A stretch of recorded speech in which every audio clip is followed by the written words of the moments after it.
சிவராத்திரி அப்படின்னு சொன்னாலே பெரிய பெரிய கோயிலுக்கு தான் போகணும், அங்கே போய் வழிபாடு செய்தாதான் நமக்கு முழு பலனும் கிடைக்கும் அப்படின்னு சில பேருக்கு ஒரு எண்ணம் உண்டு. அது முற்றிலும் தவறு.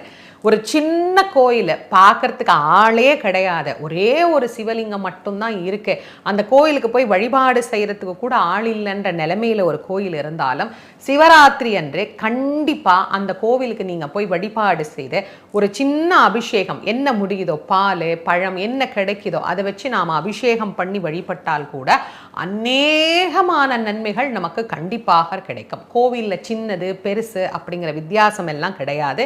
கவனிப்பாரற்று யாரும் போய் பார்க்க முடியாம எளிமையா இருக்கிற கோவில்ல கூட சிவபெருமான் சாநித்தியமாகத்தான் இருக்கிறார்.